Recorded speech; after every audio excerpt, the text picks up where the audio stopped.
Hello, my dear student friends. Today, let us study vapor compression refrigeration system.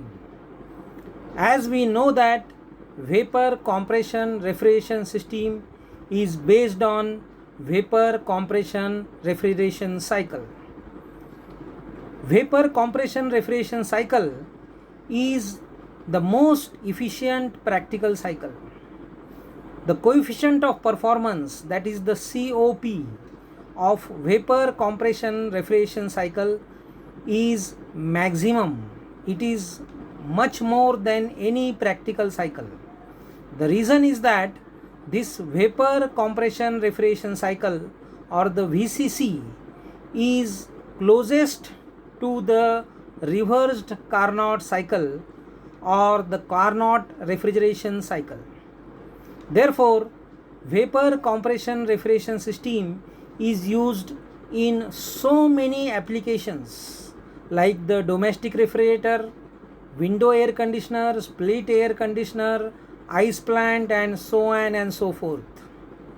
So let us study something about the vapor compression refrigeration system.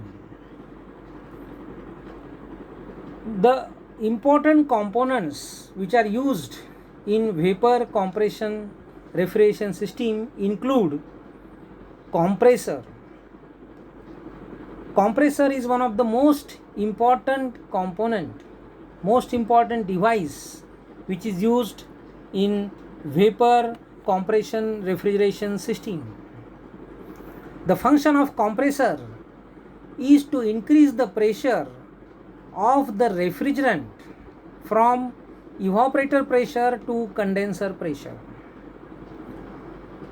The refrigerant is nothing but the working substance which is used in the refrigeration systems. So, the function of compressor is not only to increase the pressure and temperature of the refrigerant, but the compressor is also responsible to keep the refrigerant flowing in the line.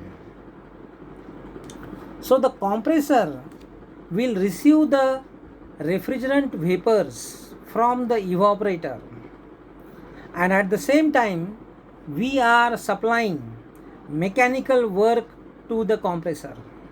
So the refrigerant vapor which is coming from the evaporator inside the compressor, that is compressed, and we are supplying mechanical work to this compressor. Therefore, the compressed refrigerant which we obtain from the compressor will leave the compressor and it will enter inside the condenser. So in the condenser, the refrigerant vapor will be cooled, and due to cooling, this refrigerant vapor is condensed from vapor to liquid. First of all, this refrigerant vapor is superheated. So due to cooling, superheated vapor will first of all get converted into saturated vapor, and then after that the condensation of this saturated vapor will start because cooling is continued, and the saturated vapor will be condensed at constant temperature and constant pressure into liquid, first of all saturated liquid, and in some cases the liquid is further cooled to subcooled liquid, and for this particular purpose heat is removed from the condenser. The refrigerant will reject the heat inside the condenser to the cooling medium. Some cooling medium like air or water is used in the condenser, and with the help of this cooling medium the refrigerant is cooled or condensed inside the condenser, and what we get from the condenser is the refrigerant liquid. So the process BC is nothing but the condensation or the cooling process of the refrigerant, and we get the liquid refrigerant coming out of the condenser. Now this refrigerant which is coming out of the condenser, which is in the liquid form, it will enter inside the expansion device. So inside this expansion device, the refrigerant will expand. The pressure of the refrigerant will be reduced and the volume will be increased. Now this expansion which is taking place in the expansion device in vapor compression refrigeration system is also called as throttling, because during this expansion we do not obtain any positive work. So we are not using any expander or any turbine for this expansion process. We are just introducing some restriction to the flow, and due to the restriction to the flow the expansion takes place. Therefore this expansion is also called as throttling, or it is nothing but the isenthalpic expansion, because during this expansion process the enthalpy remains constant, because we are not supplying energy to the refrigerant nor we are obtaining any energy from the refrigerant. This energy is not in the form of heat, as well as it is not in the form of mechanical work. So no energy is supplied during the expansion, no energy is obtained during the expansion. Therefore it is called as the isenthalpic expansion, which is the specialty of the vapor compression refrigeration system. Now after expansion the refrigerant will enter inside the evaporator. The refrigerant which enters inside the evaporator is in the liquid form, but some liquid has been flashed into vapor, so small percentage of vapor also may be present along with the liquid which is entering the evaporator. So in the evaporator the liquid refrigerant will absorb the heat from the surrounding and get evaporated. So the liquid refrigerant is evaporated in the evaporator and heat is required for evaporation. So this heat of evaporation is absorbed from the surrounding, and thus the cooling takes place. Whatever area, whatever space is present around the evaporator coil, that space is cooled. Heat is absorbed from that space. If some fluid like water is present in that space, heat is absorbed from that fluid, maybe some water. So cooling takes place because heat is absorbed by the refrigerant which gets evaporated in the evaporator, and thus we get the cooling effect. Now the refrigerant returns back to the compressor after absorbing the heat Q0. The refrigerant returns back to the compressor.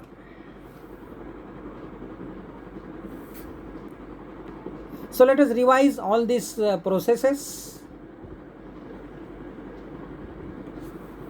Process AB, isentropic compression of saturated or superheated vapor in the compressor. Process BC, isobaric heat rejection in the condenser.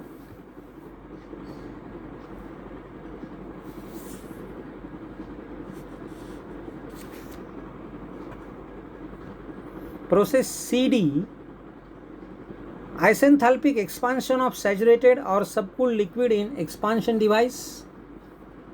And process DA is isobaric heat extraction or heat absorption by the refrigerant in the evaporator. So these are the various processes which take place in vapor compression cycle, and these are the various important required basic components which are used in vapor compression refrigeration system. So these components are nothing but compressor, condenser, expansion device and evaporator. So we are studying the vapor compression refrigeration system. We are using compressor, condenser, expansion device and evaporator. The compressor, refrigerant is entering in the compressor, work is supplied in the compressor. So process AB is the compression process. In the condenser the heat is rejected by the refrigerant, so the refrigerant gets condensed into liquid. This liquid will enter inside the expansion device where the pressure is reduced and isenthalpic expansion takes place.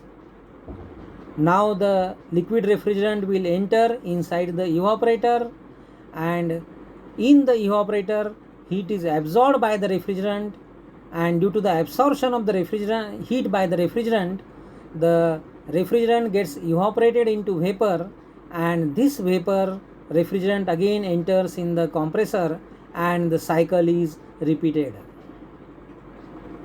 Now some additional components are also present in the vapor compression refrigeration system, but it depends upon the application. Accumulator may be present between the evaporator and the compressor. We know that only refrigerant vapor should enter inside the compressor. Sometimes liquid refrigerant which is not able to get evaporated in the evaporator may try to enter inside the compressor, and this will damage the compressor. So to avoid this, in few applications we are using accumulator in between the evaporator and the compressor, so that the liquid refrigerant gets accumulated in the accumulator and only vapor refrigerant is allowed to enter inside the compressor. Oil separator is also used in some cases, some applications like ice plant. So when the refrigerant vapor enters inside the compressor, this refrigerant vapor will carry along with it some lubricating oil which is present in the compressor, outside the compressor. So due to this, the compressor may be damaged due to lack of lubrication.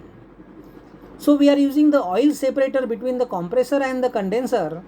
The oil will be separated from the refrigerant, and it will be returned back to the compressor wherever lubrication is required. We are also using liquid receiver between the condenser and the expansion device in some applications, again like ice plant, where when we find that the quantity of refrigerant used is large, and this large quantity of refrigerant may not be accumulated in the line, so the liquid refrigerant is stored in the liquid receiver before it enters the expansion device. Then in some cases, for increasing the efficiency, flash chamber is also used between the expansion device and the evaporator. Some refrigerant gets flashed into vapor in the expansion device itself. Before entering the evaporator, some refrigerant gets evaporated into vapor. So it is not advisable to for the entry of the vapor inside the evaporator, and therefore this vapor will directly enter the compressor. It will bypass the evaporator. Only liquid will be allowed to enter inside the evaporator, and the vapor will be first of all collected in the flash chamber, and from the flash chamber this refrigerant will directly go to the compressor. It will not enter inside the evaporator. So the vapor compression refrigeration system is based on vapor compression refrigeration cycle. So we have to show the vapor compression refrigeration cycle on the pH diagram and the TS diagram. So here you can see the TS diagram and the pH diagram. So this is nothing but the TS diagram, and this is nothing but the pH diagram. So pH diagram means pressure enthalpy diagram. On the y-axis pressure is plotted, H means enthalpy is plotted on the x-axis on the pH diagram, and on the TS diagram temperature is plotted on the y-axis, and the entropy S is plotted on the x-axis. So these curves show you the vapor compression cycle on the TS diagram and the pH diagram. Here the saturation curve is also shown. So the saturation curve consists of the saturated liquid line and the saturated vapor line. To the left of the critical point we have the saturated liquid line. To the right of the critical point we have the saturated vapor line. So here also we have the critical point at the top, and the left side of the saturation curve is nothing but the saturated liquid line, and the right side of the saturation curve is nothing but the saturated vapor line. So this saturation curve is very important, because the condition of the refrigerant inside the saturation curve is a mixture of liquid and vapor. To the right of the saturation curve we have only vapor, and to the left of the saturation curve we have only liquid. So that liquid is called as the subcooled liquid, which is present to the left of the saturation curve, and that vapor which is present to the right of the saturation curve is called as the superheated vapor. And if we are on the saturation curve, if we take any point on the saturated vapor line, then the condition of the refrigerant will be saturated vapor. So let us correlate the TS diagram, pH diagram with the schematic diagram, where we are using again the compressor. So we can see that the compression process is AB and work is supplied during the compression process. So we can see that this in the pH diagram, the line AB is inclined. That means there is increase in the enthalpy.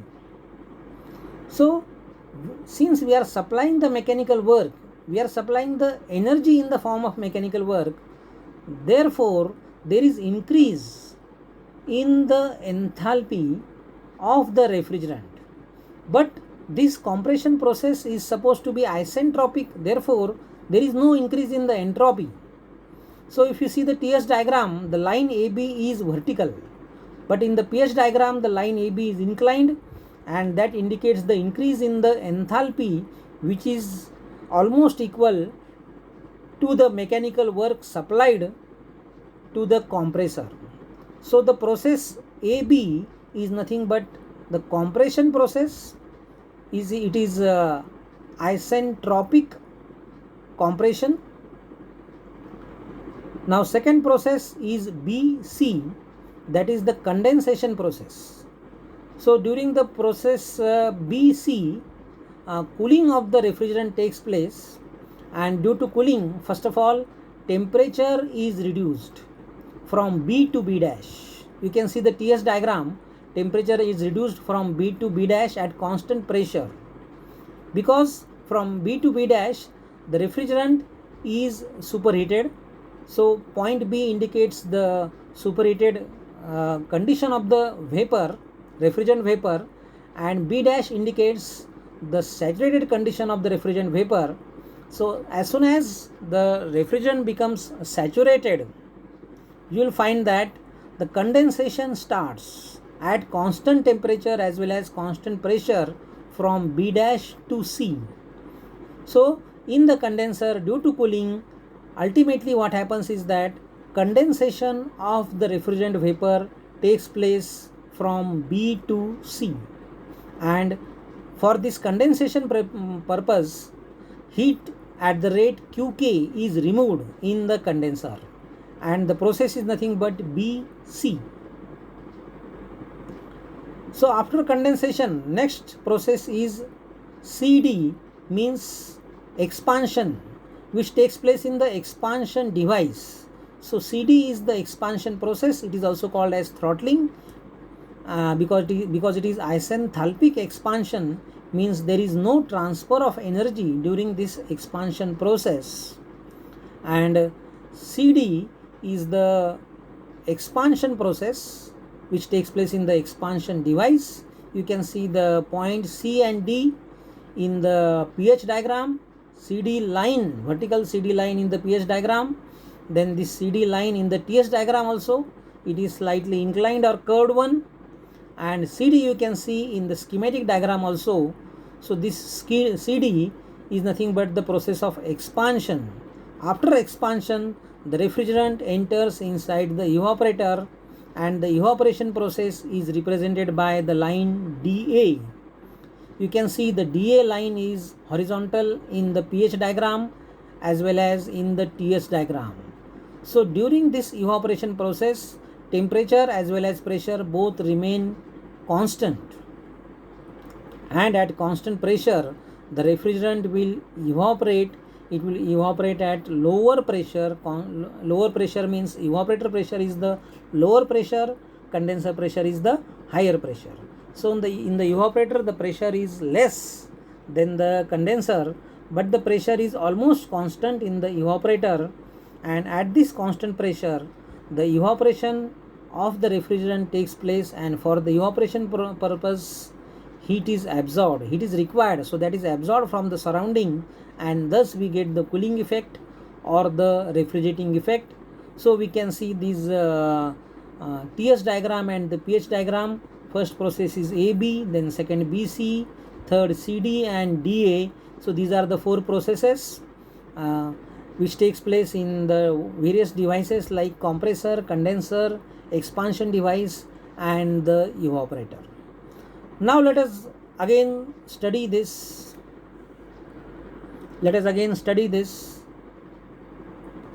With the help of the pH diagram and the TS diagram only. So you can see here the TS diagram.